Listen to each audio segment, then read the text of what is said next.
बाप जी, मिहिर और पूरे परिवार के सामने तुलसी ने नोएना और देव को एक्सपोज कर दिया।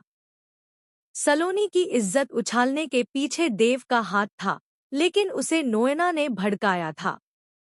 जी हाँ दोस्तों, क्योंकि सास भी कभी बहू थी का आने वाला ट्विस्ट बहुत ही धमाकेदार और जबरदस्त होने वाला है। कहानी में आप देख रहे हैं कि नोएना ने सारी हदें पार कर दी हैं।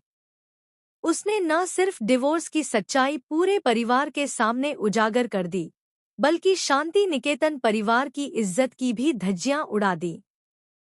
परिवार को बदनाम करने में नोएना ने कोई कसर नहीं छोड़ी। देव नोएना के भड़काने पर भड़क जाता है।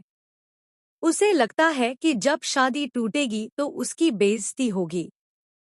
इसलिए वह सारा इल्जाम सलोनी पर डाल देता है और अपने दोस्त के साथ मिलकर उसकी इज्जत उछाल देता है। यहाँ तक कि अखबार में भी छप जाता है कि शादी इसलिए टूटी क्योंकि लड़की में ही कोई कमी थी। देव की इस हरकत पर उसे थप्पड़ तो पड़ चुका है, लेकिन अब असली तूफान आने वाला है। मिहिर, बापजी और पूरे परिवार के सामने तुलसी नोएना की सच्चाई उजागर करने वाली है।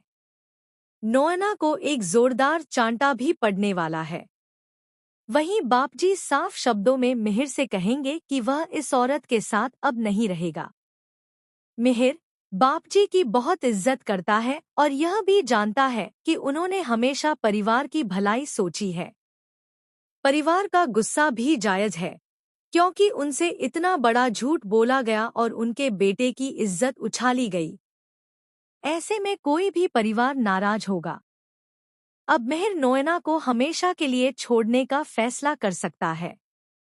जब तुलसी पूरा सच बताएगी कि देव को भड़काने वाली और डिवोर्स की सच्चाई लीक करवाने वाली नोएना ही है, तब मिहिर को भी समझ आ जाएगा कि असल सच्चाई क्या है।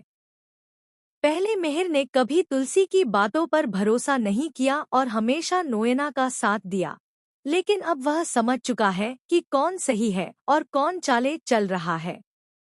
जब तुलसी नोएना को थप्पड़ मारेगी तो वह उसका हाथ पकड़ने की कोशिश करेगी, लेकिन इस बार मिहिर उसे इतनी आसानी से नहीं छोड़ेगा। देव और सलोनी की शादी अब जरूर होगी, क्योंकि देव को अपनी गलती का एहसास होगा और वह माफी भी मांगेगा। हालांकि मिहिर नोएना को माफ करेगा या नहीं, यह देखना दिलचस्प होगा। अब मिहिर सोचने वाला है कि वह नोएना से अपना पीछा कैसे छुड़ाए।